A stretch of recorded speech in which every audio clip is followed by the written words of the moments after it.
අපි මේ අධ්‍යාපනයට ඉන්වෙස්ට් කරද්දී බලන්න ඕනේ හොඳම කාරණයක් තමයි මේක ඇතුළේ ස්කිල් එක ඩෙවලොප් වෙනවා. ස්කිල්ස් ඒ කියන්නේ කුසලතාවයන් එක මොනවද මට කරන්න පුළුවන්. එහෙනම් මේ වෙලාවේ අපි දැනගන්න ඕන ලෝකේ යන්නේ මොන පැත්තටද? ලෝකේ මොන වගේ ෆීල්ඩ්ස්ද ඕපන් වෙලා තියෙන්නේ? එතකොට කෝපරේට් වර්ල්ඩ් එක ගැන අයිඩියා එකක් තියෙනවා. මොන වගේ ජොබ්ස් ලංකාවේ ගත්තත්.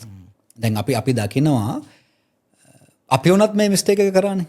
දැන් බලන්න අපි පොඩි කාලේ මට මතකයි දැන් මම පහේ ශිෂ්‍යත්වයේ. ශිෂ්‍යත්වය කියලා එකක් ආවා. ඒකට වාඩි වුණා, ෆේල් වුණා. ඊට පස්සේ O levels වලට ගියා. O levels වලින් O levels පාස් වුණා. ඊට පස්සේ A levels. A levels මගේ අයියා බයෝසයන්ස් කරපු නිසා මමත් ඒ සබ්ජෙක්ට්ස් තුනම සිලෙක්ට් කරනවා. මගේ නංගිත් ඒ සබ්ජෙක්ට්ස් තුනම සිලෙක්ට් කරනවා. නමුත් කිසිම ගයිඩන්ස් එකක් ලැබුණේ නැහැ. ඊට පස්සේ මම දැන් පළවෙනි වතාවේ මට ඕන ડોක්ටර් කෙනෙක් වෙන්න. නමුත් රිසල්ට්ස් මදි. දෙවෙනි වතාවෙත් මම හිතනවා රයිට් අපේ කියමනක් තියෙනවානේ බයෝසයන්ස් වල දෙවෙනි සැරේ තමයි පුළුවන් වෙන්න හොඳ රිසල්ට්ස් ගන්න.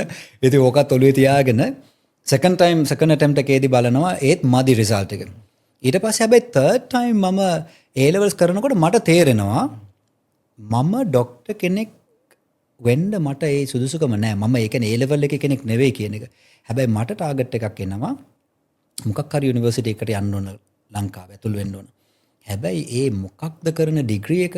ඇයි මම මේ ඩිග්‍රී එක කරන්නේ? ඒ ඩිග්‍රී එක ගත්තට පස්සේ මට මොන වගේ ඔපචුනිටිස් තියෙන්නේ කියන එක ගැන නිල්. ඒ කියන්නේ දශමයකවත් අදහසක් නැහැ. ඊට පස්සේ ඩිග්‍රී එක ගත්තට පස්සේ තමයි මම බලන්නේ දැන් මොකද්ද කරන්නේ? ඒ ගියපු ඉන්ටර්විව්ස් මම හිතන්නේ මම ගියපු එකම ඉන්ටර්විව් එකක්වත් මගේ සබ්ජෙක්ට්ස් වලට කිසිම සම්බන්ධකමක් නැහැ. හැබැයි ඕක ඒ කාලේ මම කතා කරන්නේ 2000 ගණන් වල මුල ගණන් වල කියමු. හැබැයි දැනටත් අපි මේ මිස්ටේක් එක කරනවා නේද? එතකොට කොහොමද දැන් එහෙනම් අපි බලන්න ඕන මේක දිහා?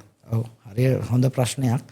ඒ කියන්නේ අපි 2000 මුල ගණන් වල කරපු වැරද්ද අඩු වැඩි වශයෙන් දැන් යන් ජෙනරේෂන් එකෙත් සිද්ධ වෙමින් තියෙනවා.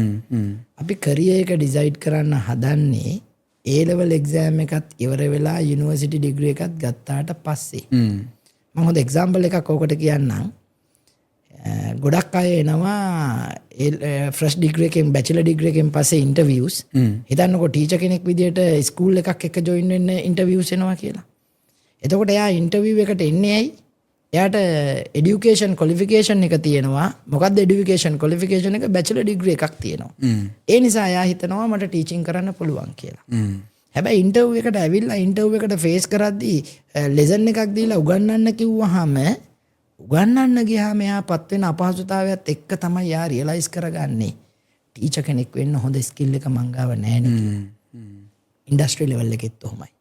ඉන්ඩස්ට්‍රි ලෙවල් එක ඇතුළෙත් ඉන්ටර්විව්ස් එන වැඩි හරියක් නොලෙජ් එක තියෙනවා. නමුත් ඒක ප්‍රැක්ටිකල් ඉන්ඩස්ට්‍රි ලෙවල් එකට ඇප්ලයි කරන්න ගියාම එයාට තේරුම් යනවා මම මේ ඉගෙන ගත්ත කිසිම දෙයක් මට ස්කිල් එකක් විදිහට යූස් කරගන්න බෑනේ කියලා. එහෙනම් අපි ওই ඩිසිෂන් එක මේක් කරන විදිහේ තමයි වැරද්ද තියෙන්නේ. O level වලින් A level වලට එනවා. A level වලින් පස්සේ ඩිග්‍රී එක සිලෙක්ට් කරනවා. එතනින් පස්සේ තමයි අපි කරියර් එක ගැන හිතන කියන තැනට තිත තියලා අපිට සිද්ධ වෙනවා ආපස්සට බැලීමක් කරන්න ඕන.